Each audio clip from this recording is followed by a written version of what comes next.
Praise the Lord. आप सब लोगों को पादरी अविनाश का और मेरी वाइफ स्वर्ण का सलाम पहुँचे। खुदा का शुक्र करते हैं कि आज फिर से परमेश्वर ने हमारे ऊपर दया की और ये मौका दिया कि आपकी खिदमत में हम हाज़िर हो सके।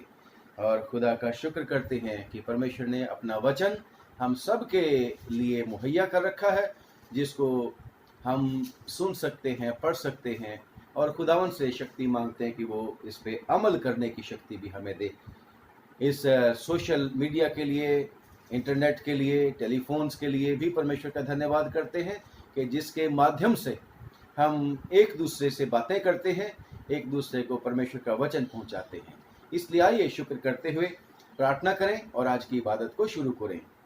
खुदावंद, हम आपका धन्यवाद करते हैं, रहम किया आपने, आज फिर से मौका दिया। तेरे प्यारे बेटे और बेटियां जो लॉकडाउन में हैं, अपने घरों में बैठे हैं प्रभु, और लंबा समय है प्रभु, लेकिन तेरा शुक्र हो कि आज तक तूने अपने बच्चों को संभाले रखा है। प्रार्थना करते हैं प्रभु, ये दया करके तेरा वचन हमारे साथ हमेशा बना रहे, जो हमारी सख्तियों में, हमारी प्रभु जी मुश्किल के समयों में हमें ढाढ़स बंधाता रहे, हमारी मदद करता रहे, हमारी रक्षा करता रहे। खुदावन, दया करके तरस खा के हमारे मुंह पर अपने पुत्र आत्मा का पहरा बैठा ना, कोई प्रभु जी ऐसी बात मुंह से ना निकले जिससे प्रभु सुनने वालों को ठोकर लगे और तेरे नाम की बेइज्जती हो जाए। प्लीज प्रभु, ओ प्रभु, हम तो इंसान हैं, मिट्टी हैं, जीरो हैं प्रभु, हमारी कोई औकात नहीं, लेकिन हम जो कुछ भी हैं तेरी वजह से है। ये जीवन तेरी वजह से है। हाँ प्रभु, ये सब तेरी अमानत है। मेहरबानी से अपने प्रभु जी जीवन को हम सब लोग मिलकर प्रभु तेरी महिमा के लिए, तेरे अच्छे कामों के लिए इस्तेमाल कर सके। हमारी मदद कर प्रभु, यीशु मसीह के नाम से मांगते हैं, आमीन। आइए परमेश्वर के वचन में से सुनेंगे उत्पत्ति की किताब और उसका 26 अध्याय और उसकी 1 से लेके 6वीं आयत तक। उत्पत्ति, the book of genesis, chapter 26 versus 1 to 6।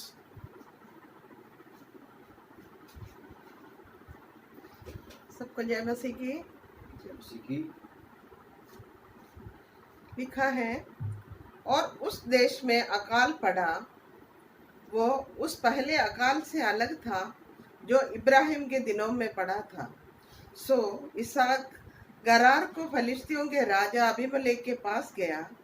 वहाँ यहोवा ने उसको दर्शन देकर कहा, मिस्र में मत जा, जो देश में तुझे बताऊं उसी में रह। तू इसी देश में रह और मैं तेरे संग रहूंगा और तुझे आशीष दूंगा, और ये सब देश में तुझको और तेरे वंश को दूंगा, और जो शब्द मैंने तेरे पिता इब्राहिम से खाई थी उसे मैं पूरी करूंगा, और मैं तेरे वंश को आकाश के तारागण के समान करूंगा, और मैं तेरे वंश को ये सब देश दूंगा, और पृथ्वी की सारी जातियां तेरे वंश के कारण अपने को धन्य मानेंगे, क्योंकि इब्राहिम ने मेरी मानी और जो मैंने उसे सौंपा था उसको, और मेरी आज्ञाओं, विधियों और व्यवस्था का पालन किया। सो इसहाक गरार में रह गया। आमीन। खुदा उनका धन्यवाद करते हैं परमेश्वर के वचन के लिए। प्रियो, इसहाक जो इब्राहिम का बेटा था, उस इब्राहिम का बेटा था जिसके साथ परमेश्वर ने वायदा कर रखा था कि मैं तेरे वंश को बालू के किनकों की तरह बढ़ाऊंगा। जो तारों को गिन सकेगा वही तेरे वंश को गिन सकेगा। और जैसा कि हमें स्टोरी का पता है इब्राहिम की, कि इब्राहिम सब कुछ छोड़ के प्रभु यीशु मसीह के, हालेलुया, उस समय भी प्रभु यीशु मसीह थे, यानी कि परमेश्वर पिता के पीछे चलना शुरू कर दिया। और खुदा का शुक्र करते हैं कि परमेश्वर उससे बातें करता रहा और वो परमेश्वर का हमेशा कहना मानता रहा। और परमेश्वर का धन्यवाद करते हैं कि परमेश्वर ने जो वाचा बांधी थी इब्राहिम के साथ, वो कहा था कि मैं तेरे वंश को भी जातियों के लिए आशीष का कारण बनाऊंगा। खुदा का शुक्र करते हैं। और जो कोई तेरे वंश को आशीष देगा मैं भी उसको आशीष दूंगा, और जो तेरे वंश को कोई कोसेगा मैं उसे श्राप दूंगा। ऐसा परमेश्वर का वायदा इब्राहिम के साथ था। और ये जो इसहाक था, ये परमेश्वर का बेटा, इब्राहिम का बेटा, इब्राहिम का बेटा, हालेलुया, हम सब परमेश्वर के बेटे हैं। तो ये इसके दिनों में अकाल पड़ गया, अकाल पड़ गया। ओ खुदावन रहम करे। अकाल जैसा अब भी हम टेलीविजन पर देखते हैं, एक देश है, वहां पर जब खाने के पैकेट्स बांटने के लिए गए, अफ्रीका के देश का, मैंने टेलीविजन में जब उसमें देखा था तो बहुत बुरा हाल उन लोगों के बीच में था। रोटी के पैकेट के पीछे वो एक दूसरे से झगड़ा कर रहे थे। और अब भी सुना है कई देशों में कि बुरा हाल हो गया है कोरोना की वजह से, खाने के लाले पड़ चुके हैं लोगों को, खाना नहीं मिल रहा लोगों को, बहुत परेशानी है। हमारे अपने देश में भी सुना है, अखबार में आज मैं पढ़ रहा था, लोग कहते हैं हमें खाना नहीं मिल रहा, खाना नहीं मिल रहा। जबकि अकाल नहीं है यहाँ पर कोरोना वायरस है, जिसकी वजह से लोगों को खाना नहीं मिलता। और जब अकाल पड़ता था तो जानवरों के लिए पानी भी नहीं मिलता था और उपज भी नहीं होती थी, लोगों को दर दर भटकना पड़ता था। और यहां पर भी लिखा है कि अकाल पड़ गया था और जो इब्राहिम का बेटा इसहाक था उसको भी अब जगह ढूंढनी थी, उसको भी सेफ जगह ढूंढनी थी कि कहां मैं जाऊं जहां पर जाकर मेरे जानवरों को, मेरे परिवार को पानी मिल सके, चारा मिल सके, जानवरों को हमें खाना मिल सके। इस तरीके से जो ये इसहाक था वो सोच रहा था। मैं उम्मीद करता हूं जो अभी परमेश्वर के वचन में हमने बात पढ़ी है और लिखा है कि परमेश्वर का बंदा इसहाक मिस्र में जाने का प्लानिंग कर रहा था कि शायद मिस्र में जाऊंगा जहां पर नील नदी है और जहां पर पानी की घटी नहीं होगी, वहां जाऊंगा, शायद हम बच जाएं। परंतु लिखा है परमेश्वर के वचन में कि परमेश्वर यहोवा ने वहां उसको, जहां पर वो रहता था गरार में, उसको दर्शन देकर कहा मिस्र में मत जा, अकाल वाले एरिया में ही रह जा। मिस्र देश जहां पर भरपूर रोटी होगी वहां पर मत जा, बल्कि यहीं पर रह जहां पर तू है। और यही देश है जिसका मैंने तुझे और तेरे वंश को, तेरे पिता से भी और अब तेरे से भी वायदा किया हुआ है कि मैं ये देश तुम्हें दूंगा, चाहे इस देश में अकाल पड़ चुका है। और लिखा है परमेश्वर के वचन में कि जो देश मैं तुझे बताऊं उसी में रह, तू इसी देश में रह। अकाल पड़ा हुआ है प्रियो, अकाल पड़ा हुआ है और परमेश्वर कहता है तू इसी देश में रह, अकाल का सामना कर।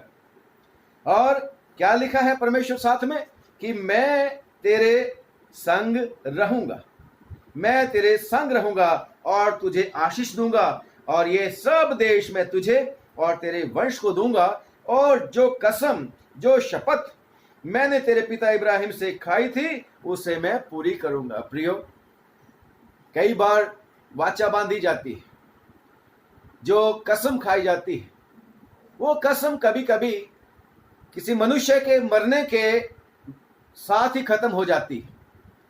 कभी कभी लोग अपनी प्रॉपर्टी की अटॉर्नी दे देते हैं, अधिकार देते हैं किसी को, तो जब वो मनुष्य मर जाता है तो वो राइट्स भी खत्म हो जाते हैं। परंतु यहां पर परमेश्वर जो जीवित है, जिसने वायदा किया था इब्राहिम के साथ, वो कहता है कि ये जो मेरा वायदा है ये परपेचुअल है, नस्ल दर नस्ल है। और परमेश्वर इसको कहता है कि मैंने तेरे पिता से कसम खाई थी और मैं उसको तेरे जीवन में पूरी करूंगा, इसलिए इसी देश में रह जा, मत डर, चाहे अकाल भी क्यों ना पड़ा हो। और प्रियो, लिखा है परमेश्वर के वचन में कि परमेश्वर ने इतना ही नहीं कहा कि इस देश में रह, मैं तेरे साथ रहूंगा, कसम को पूरी करूंगा।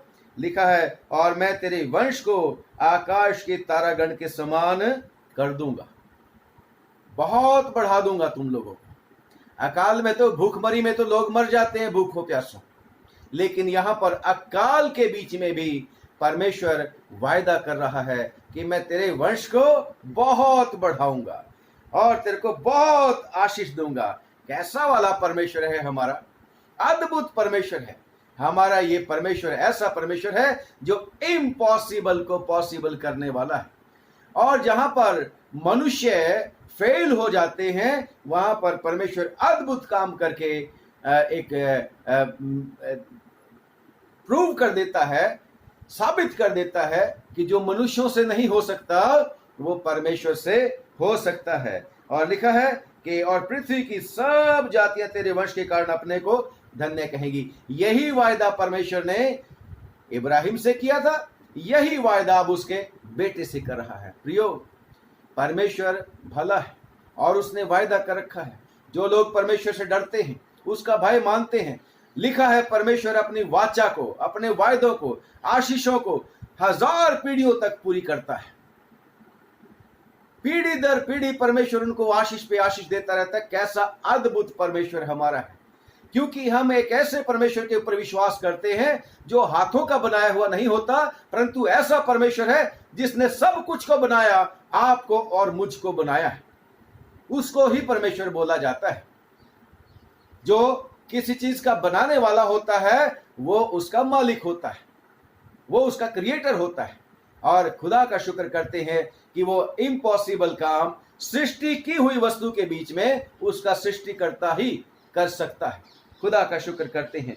और 5वीं आयत में लिखा है, क्योंकि इब्राहिम ने मेरी मानी और जो मैंने उसे सौंपा था उसको और मेरी आज्ञाओं, विधियों और व्यवस्था का पालन किया।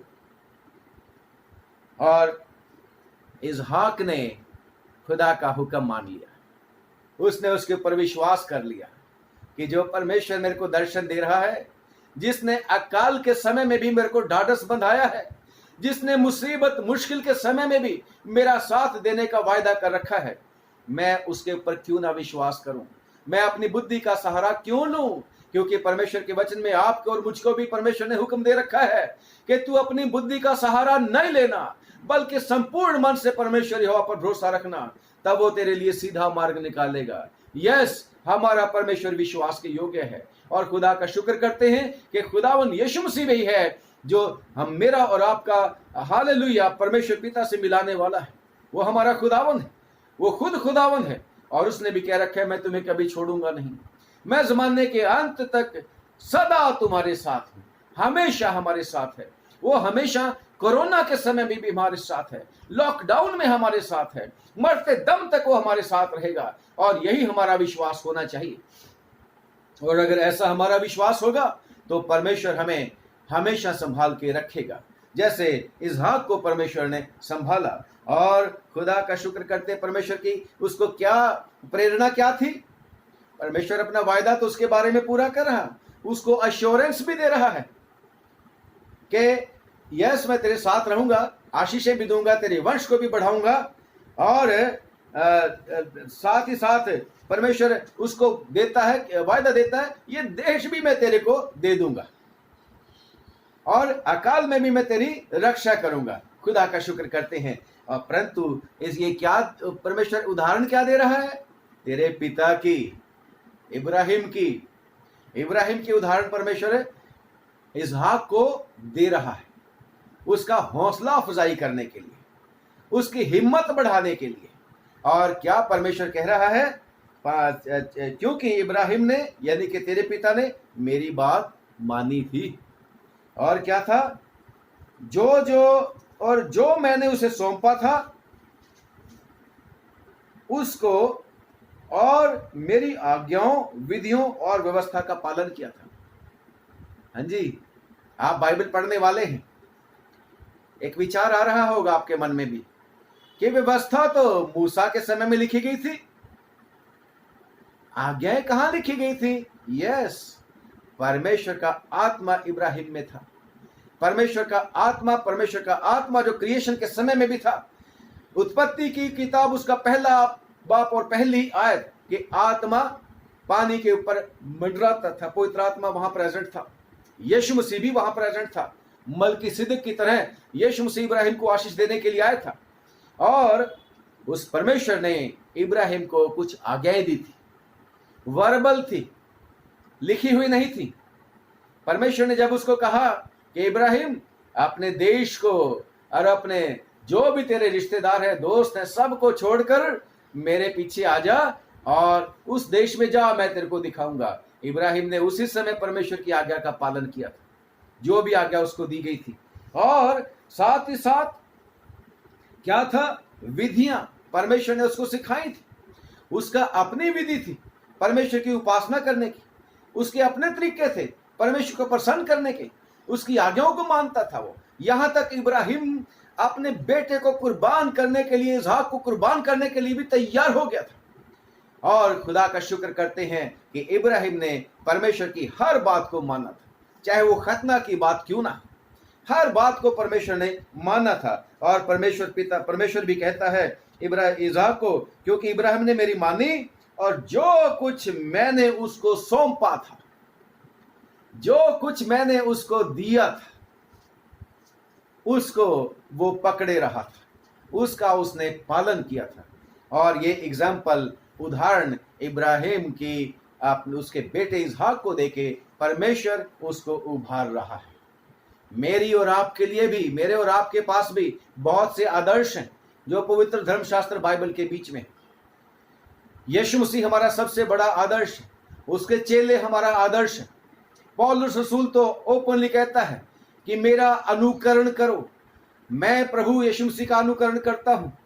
और खुदा का शुक्र करते हैं कि परमेश्वर का बंदा कहता है, जो तुम्हारे अगुवे हैं उनका ध्यान पूर्वक देख के और उनकी शिक्षा जो तुम्हें सुनाई जाती है उनका अनुकरण करो। वो परमेश्वर में तुम्हारे आदर्श होने चाहिए। और यहाँ पर भी परमेश्वर उसके बेटे को, जिसके साथ वायदा था, प्रॉमिस था, उसको कहते हैं तू भी अपने पिता की तरह थामे रहे।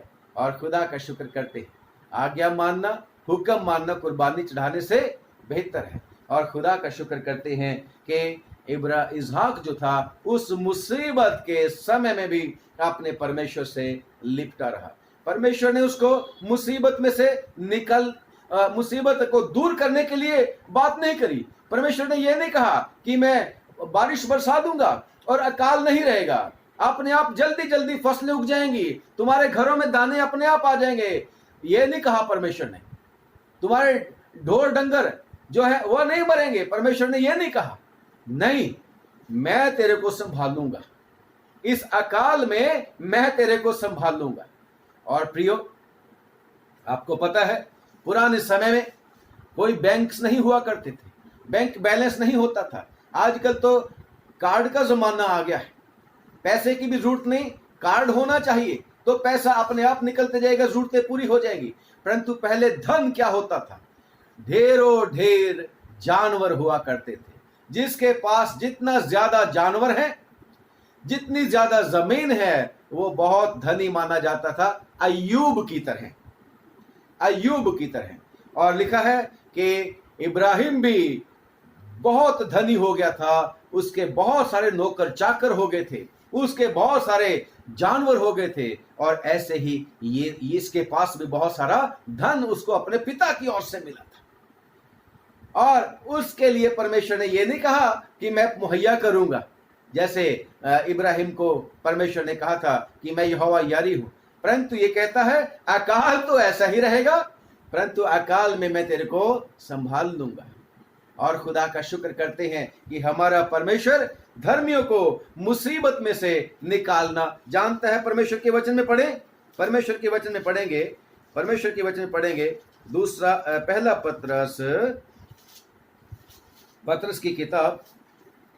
पत्रस की किताब दूसरा पत्रस और उसका दूसरा अध्याय और उसकी 9वीं आयत में लिखा है, तो प्रभु भक्तों को परीक्षा में से निकाल लेना जानता है और अधर्मियों को न्याय के दिन तक दंड की दशा में रखना जानता है।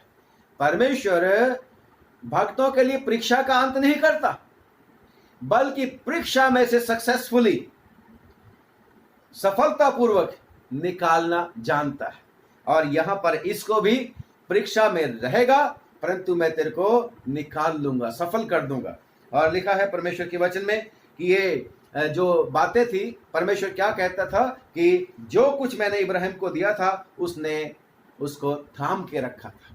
मैं और आप क्या थाम के रखेंगे? आज दाऊद ने अपने बेटे को पहला राजा उसका 2 अध्याय और उसकी 3री आयत लिखा है। पहला राजा और उसका 2रा अध्याय और उसकी 3री आयत में दाऊद ने अपने बेटे को एक हुक्म दिया था कि जो कुछ परमेश्वर ने तेरे को सौंपा है उसको पकड़े रहना है और उसकी आज्ञाओं का पालन करना है और उसमें चलते रहना है। परमेश्वर ने सोलोमन को सौंपा था, सब कुछ उसकी प्रजा को सौंप दिया था। परमेश्वर का जो कुछ था, जो कुछ परमेश्वर की प्रजा थी, परमेश्वर अपने प्रजा को अपना कहता था, वो उसको सौंपा था। परमेश्वर ने उसको विश्वास सौंपा था, परमेश्वर ने उसको बुद्धि, समझ और दानाई सौंपी थी। और परमेश्वर का बंदा चाहता है कि उसका बेटा भी जो कुछ परमेश्वर ने उसको सौंपा है उसको थामे रहे। देखो, आप जो साहिब औलाद हैं, माता पिता बने हुए हैं बच्चों के, तो परमेश्वर ने हम पर रहम किया है।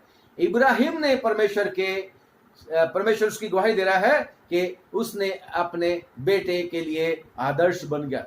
मैं और आप भी अपने बेटे के लिए, अपने बच्चों के लिए आदर्श बने। इब्राहिम, दाऊद जो था, अपने बेटे को यही शिक्षा दे रहा है कि जो कुछ परमेश्वर ने तेरे को सौंपा है और परमेश्वर की आज्ञाएं हैं और परमेश्वर की व्यवस्था है, उसका पालन करता रहे। नए नियम में जब हम पढ़ते हैं परमेश्वर के वचन में, रेवल्यूशन यानी कि प्रकाशित वाक्य उसका 2रा अध्याय, प्रकाशित वाक्य उसका 2रा अध्याय और उसकी 26वीं आयत में लिखा है, पर हां, जो तुम्हारे पास है उसको मेरे आने तक थामे रहो। खुदावंद यीशु मसीह भी कहते हैं आपको और मुझको, जो तुम्हारे पास है, क्या है हमारे पास, उसको थामे रहे।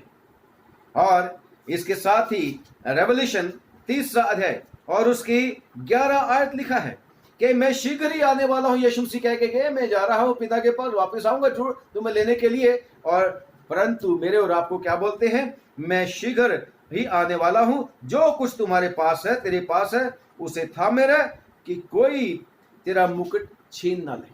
मेरे को और आपके परमेश्वर ने विश्वास दिया है, मेरे और आपका यह विश्वास है कि खुदावंद यीशु मसीह इस दुनिया में आया, पापियों के लिए आया, मेरे लिए आया, आप सबके लिए आया। और मेरा और आपका विश्वास है प्रभु यीशु मसीह ने हमारा कफारा दिया, बलिदान दिया। हमें विश्वास है कि खुदावंद यीशु मसीह दफनाया गया, मुर्दों में से जी उठा, तीसरे दिन आसमान पर तीसरे दिन जी उठा और आसमान पर चला गया, पिता के दाहिने और विराजमान है। वो जीवितों और मुर्दों का न्याय करने के लिए फिर इस दुनिया के बीच में आएगा, मुझे और आपको लेने के लिए फिर इस दुनिया के बीच में आएगा। ये हमारा विश्वास है, इसको हमने थामे रखना है। और जब परमेश्वर का बंदा चिट्ठी लिखता है प्रकाशित वाक्य में थुआतीरा की कलीसिया के, जिसका मैंने पढ़ा है इस 2रा अध्याय और उसकी इसकी 25वीं आयत जो मैंने पढ़ी है, 24वीं आयत जो मैंने आपके सामने पढ़ी है, इस चर्च में क्या काम था। वो कहता है, मैं तेरे कामों को जानता हूं और तेरे प्रेम को जानता हूं, मैं तेरे विश्वास को जानता हूं और तेरी सेवा को जानता हूं और धीरज को जानता हूं, और ये भी कि जानता हूं कि तेरे में इंप्रूवमेंट आई है। मैं ये भी जानता हूं कि तेरे पिछले काम पहलों से बढ़कर है। आज जब हम सब लोग लॉकडाउन में हैं, परमेश्वर ने हमें मौका दिया, बहुत दुआ करने में समय गुजारना शुरू किया सब लोगों ने, वचन पढ़ने में और परमेश्वर में बढ़ने की कोशिश कर रहे हैं। यस, परमेश्वर ने अनुग्रह किया है कि तेरे पिछले काम तेरे पहलों से बढ़कर हैं। और जो ये ऊपर बातें मैंने पढ़ी हैं आपके साथ, परमेश्वर कहता है इनको थामे रखना है, इनको थामे रखना है। और जब तीमुथियुस की चिट्ठी पढ़ते हैं, पौलुस रसूल तीमुथियुस को चिट्ठी लिखता हुआ, उसका दूसरा तीमुथियुस और उसका दूसरा तीमुथियुस और उसके दूसरा अध्याय, दूसरा तीमुथियुस दूसरा अध्याय और उसकी 11, 12 और आयत में जब पढ़ते हैं, 14 में 12 आयत में पढ़ेंगे, यदि हम धीरज से सहते रहेंगे तो उसके साथ राज्य भी करेंगे। Praise the Lord. दूसरा तीमुथियुस एक बाप है, सॉरी मैंने 2 बाप बोल दिया था। दूसरा तीमुथियुस 1 बाप और उसकी 12, 13 और 14 जल्दी से पढ़ दीजिए प्लीज।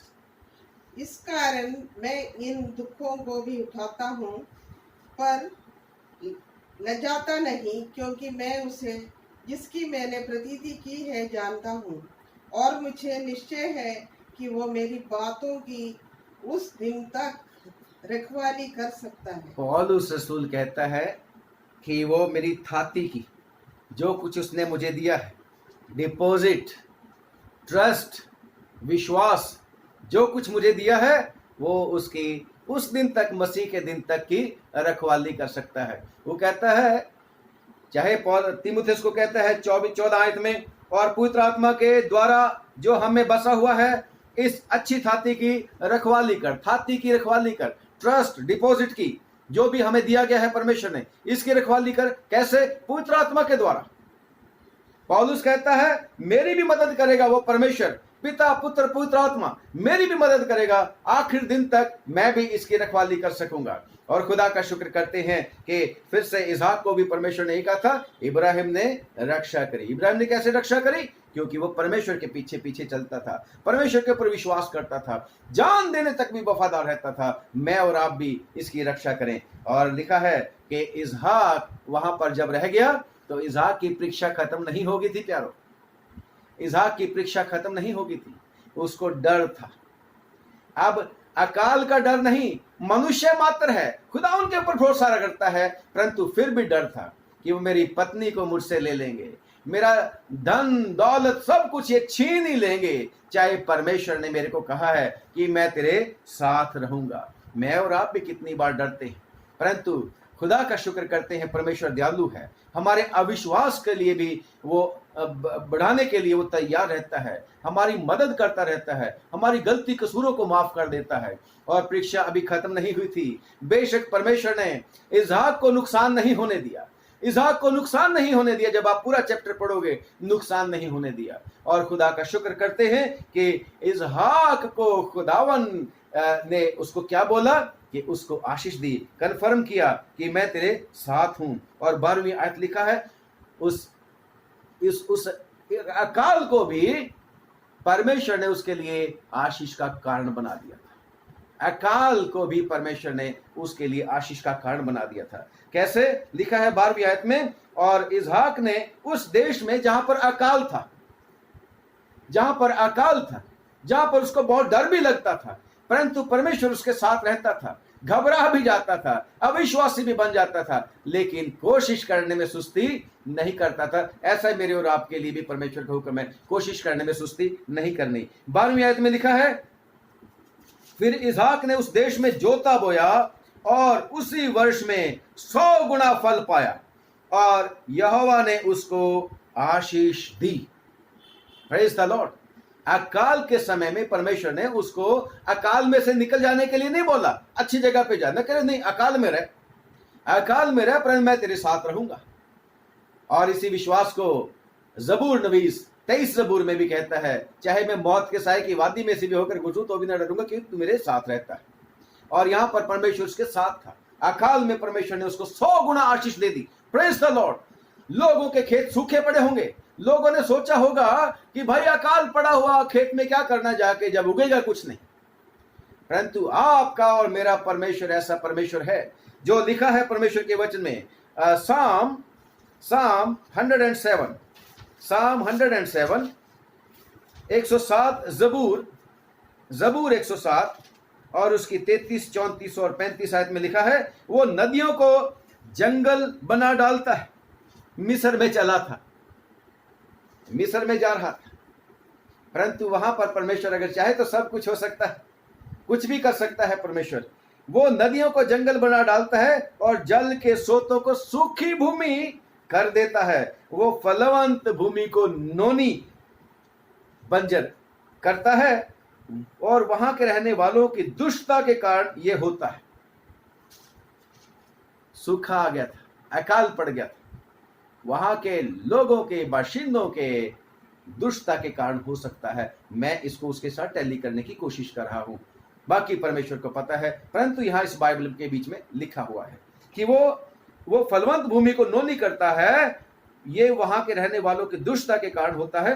वो जंगल को जल का ताल और निर्जल देश को जल के सोते कर देता है। ऐसा परमेश्वर इसहाक के साथ था कि जो जहां जल नहीं है, जहां जल नहीं है वहां जल के सोते बना देता है। अकाल के समय में भी परमेश्वर उसकी भूमि को सिंचित कर सकता है। अद्भुत परमेश्वर हमारा। और लिखा है कि 100 गुना उसको आशीष मिली, 100 गुना फल मिला और यहोवा ने उसको आशीष दी। और लिखा है 13वीं आयत में कि वो बढ़ा और उसकी उन्नति होती चलेगी। क्यों होती चलेगी उसकी उन्नति? क्योंकि अकाल में भी उसने परमेश्वर के ऊपर भरोसा रखा था और उसने परमेश्वर के जो कुछ उसके पिता ने उसको भी दिया था कि परमेश्वर है तेरा, ये इसी के ऊपर भरोसा रखना। उसने भी परमेश्वर की तरह, इब्राहिम की तरह, अपने पिता की तरह अपने परमेश्वर पे भरोसा रखा और उसकी उन्नति होती चलेगी। प्रमोशन पे प्रमोशन, प्रमोशन पे प्रमोशन। उसके जानवरों में इजाफा होता चला गया होगा, उसके दास दासियों में इजाफा होता चला गया होगा। और खुदा का शुक्र करते हैं उसके किसी बात की घटी नहीं होती होगी। और जमीन ने तो लिखा है कि 100 गुना आशीष उसी समय उसी दिन मिली और उसकी उन्नति होती चली गई। और लिखा है परमेश्वर के वचन में कि वो अति महान पुरुष हो गया। यहां लिखा हुआ है वो अति महान पुरुष हो गया। आज दुनिया के बीच में सारे महान बनना चाहते हैं। यह लड़ाई जो आजकल हम देख रहे हैं super power super power super power बनने की, आप टेलीविजन में देखते तो रहते हैं, परंतु परमेश्वर कहता है follow me and I will make you great. Ibrahim के साथ यह वायदा था, इसहाक को भी खुदा ने वायदा किया and God made him a great man. God can honour people. परमेश्वर ये महानता दे सकता है और वो महान पुरुष हो गया। किन दिनों में महान पुरुष बन गया? अकाल के समय में, मुसीबत के समय में, जब उसने परमेश्वर के ऊपर भरोसा रखा। और लिखा है उसके भेड़ बकरी गाय बैल बहुत दास दासियां हुई और उसके जिन लोगों के बीच में रहता है वो डाह करने लगे उससे। उसकी मुसीबत खत्म नहीं होगी थी, उसकी परेशानी खत्म नहीं होगी थी। कुएं खोदते थे उस समय, कुओं से बहुत हजारों जानवरों को पानी पिलाना होता था मालिक को, अपने आप को भी अपने परिवार की रक्षा करनी होती थी। खेत अगर था तो उसमें सिंचित भी करना था, कुएं खोदने पड़ते थे। उसकी परेशानी मुसीबत खत्म नहीं हुई थी, परमेश्वर उसके साथ तो था, परंतु उसकी परेशानियां खत्म नहीं हुई। विश्वासियों, इसलिए ये मत सोचो कि हम परमेश्वर के साथ अगर चलना शुरू करेंगे तो कोरोना वायरस हमें अटैक नहीं करेगा। यस, कोरोना वायरस हमें अफेक्ट कर रहा है, हम भी लॉकडाउन में हैं, प्रिकॉशन कर रहे हैं, परंतु अगर हमारा खुदा हमारे साथ है तो इसमें से भी हमारे लिए आशीष निकल सकती है। लिखा है उसने कुएं खोदे, कुएं को भर लोगों ने जो उसके बैरी बन गए थे उन्होंने कुएं फिर से बंद कर दिए।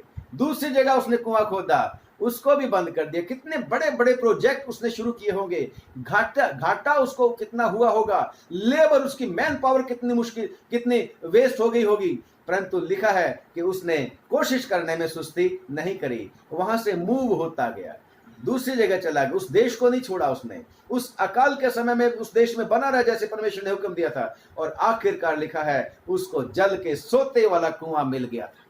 और परमेश्वर का धन्यवाद कि उसके जो दुश्मन बन गए थे उनको भी परमेश्वर ने उसके पास भिजवा दिया। उस देश का राजा और उसका सेनापति इसहाक के पास आते हैं और कहते हैं कि हमने तो प्रत्यक्ष देखा है भाई, हमने तो प्रत्यक्ष देखा है। मैं 28वीं आयत पढ़ रहा हूं इसी चैप्टर की। उन्होंने कहा हमने तो प्रत्यक्ष देखा है कि यहोवा परमेश्वर तेरे साथ रहता है, सो हमने सोचा कि तू तो यहोवा की ओर से धन्य है, सो हमारे बीच में और तेरे बीच में कसम खाई जाए कि तू और हम तुझसे इस विषय की वाचा बंधाएं कि जैसे हमने तेरे साथ भलाई की है, तू हम बहुत अमीर हो गया है, अब हमें तेरे से खतरा है, तेरे से डर लगता है। यस, परमेश्वर आपको ऐसा प्रभावशाली बना सकता है अगर आप और मैं हमेशा प्रभु पे भरोसा रखेंगे। अगर आप और मैं अपने परमेश्वर यहोवा की तरफ मुड़ के उसकी तरफ ही रहेंगे और उसकी बातों के जो भी उसने हमें दिया है उसको पकड़े रहेंगे। एक समय वो डहा करते थे, नफरत करते थे, परंतु अब उसके साथ वायदा करने के लिए आए हैं, कवेनेंट करने के लिए आए हैं। और परमेश्वर के वचन में लिखा है कि जिस किसी का चाल चलन नीति वचन की किताब 16 की 7 में कि जिस किसी का चाल चलन यहोवा को भावता है वो तब वह उसके शत्रुओं को भी उससे मेल करा देता है। ऐसा आपका और हमारा परमेश्वर है। इसलिए आज का वचन मुझे और आपको ये तसल्ली देता है कि जो कुछ हमें दिया गया है परमेश्वर की ओर से, जो कुछ भी सौंपा गया है, आज्ञाएं, विधियां, और परमेश्वर के ऊपर विश्वास हमारा बढ़ाया गया है। परमेश्वर की दया से हमारा विश्वास प्रभु यीशु मसीह के ऊपर बना है, क्योंकि प्रभु यीशु मसीह फिर कहते हैं कि कोई मेरे पास नहीं आ सकता, कोई मेरे ऊपर विश्वास नहीं कर सकता जब तक पिता का अनुग्रह उसके ऊपर ना हो जाए। और पिता अनुग्रह उसके ऊपर करता है जो नम्र हो जाता है, जो दीन हो जाता है, जो मुंह से अंगीकार करता है, दिल से विश्वास करता है प्रभु यीशु मसीह के ऊपर, और खुदा उसको अनुग्रह कर देता है। तो मुझे और आपको इस विश्वास को थामे रहना है। चाहे कोरोना वायरस हो, कोरोना वायरस में हमें नुकसान नहीं होगा, क्योंकि खुदावन हमारे साथ है। उसने कह रखा है जमाने के अंत तक मैं तुम्हारे साथ हूं।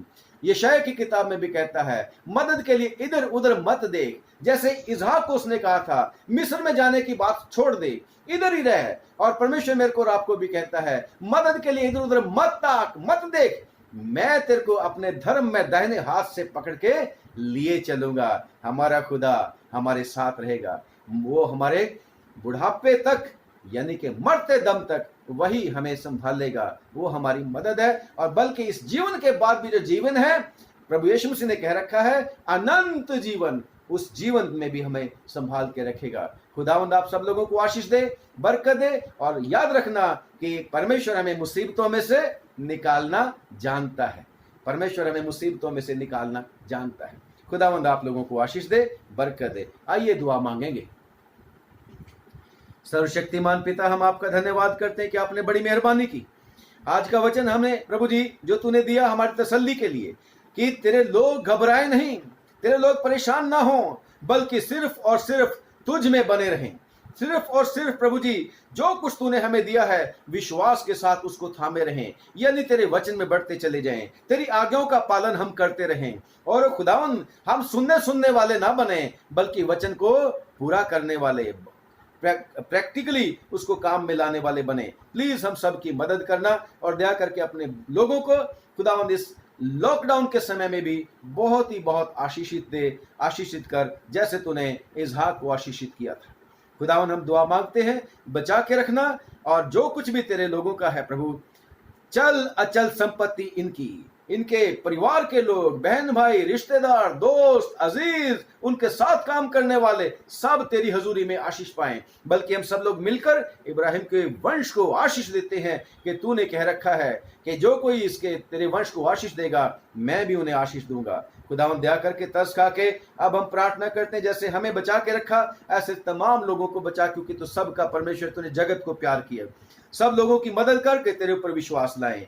अब हम प्रार्थना करते हैं प्रभु इस कोरोना वायरस के लिए जल्दी कोई ना कोई प्रभु रेमेडी ढूंढ प्रभु जी, कोई इलाज इसका सुझाव प्रभु जी, जिससे प्रभु लोगों को शांति और तसल्ली मिले और डर और भय का वातावरण आनंद में बदले। हे प्रभु हम प्रार्थना करते हैं जो लोग कोरोना की चपेट में आ चुके हैं, प्रभु दया करके तरस खा के उनको भी ठीक कर दे, चंगा कर दे, माफ कर दे। और प्रभु जो लोग जान पर खेल कर उनकी सेवा कर रहे हैं प्रभु जी, डॉक्टर, नर्सिस, पैरामेडिकल स्टाफ, सारे पुलिस पर्सनल्स भी, और जो जरूरतों को पूरा करते हैं, घरों में जा जाके चीजों की सप्लाई करते हैं, उन सब को भी संभाल प्रभु जी। और उनके परिवारों को, प्रियजनों को भी संभाल, छोटे बच्चों को संभाल, बुजुर्गों को संभाल खास तौर से प्रभु जी। और प्रार्थना करते हैं प्रभु दया करके सरकारों पर दया कर प्रभु जी। सरकारें खुदा तेरी डर और भय में रहकर खुदावन सारे के सारे तेरी अगुवाई में प्रभु जी फैसले लें, जिससे खुदा सब लोग बच सकें। हे प्रभु प्रार्थना करते हैं सब लोगों को प्रेम करना सिखा, एक दूसरे की मदद करना सिखा। इस बुरे समय में प्रभु सब लोग एक दूसरे का ख्याल रख सकें, क्योंकि प्रभु सब तेरे बनाए हुए लोग हैं। मदद करना प्रभु। उन देशों के लिए खास प्रार्थना करते हैं जहां पर बहुत ही ज्यादा बीमार लोग हो चुके हैं। खुदावन चंगा करने वाला परमेश्वर तू चंगा कर दे। हमारे अपने देश भारतवर्ष में खुदा ये नंबर जो बढ़ता चला जा रहा है इसको रोक खुदावन, दया कर, माफ कर प्रभु जी। और दया करके प्रभु हम सबको चंगा कर, जरूरतों को पूरा करना अपने लोगों की। तमाम दुखियों, बेघरों, मुसाफिरों, कैदियों, तंगियों, लाचारों के लिए प्रार्थना करते हैं, सब पर दया कर। खुदावंद यीशु मसीह के नाम से दुआ का आत्मा दे और प्रभु तुझ में बने रहने की शक्ति दे। प्रभु यीशु मसीह के नाम से मांगते हैं, आमीन। आप सब लोगों को एक बार फिर से हमारी तरफ से सलाम पहुँचे। रिक्वेस्ट है, अगर आपको अच्छा लगता है तो मेहरबानी करके ऐसा वीडियो को आगे भी लोगों के साथ शेयर करें, ताकि लोगों को और आशीष मिल सके, अगर आपको आशीष मिली है तो। और कुछ नहीं पता होता कब किसको कौन सी बात लग जाती है, और परमेश्वर का वचन तो सचमुच में इसीलिए है कि बहुत सारे लोग आशीष पा जाएं। सेंत मिनट दिया परमेश्वर ने हमें, और हम भी फ्री में लोगों को देने पाएं। खुदावंद आप लोगों को बहुत बहुत बरकत दे, बहुत आशीष दे। हमें भी दुआ में प्लीज याद रखना, रिक्वेस्ट है। God bless you.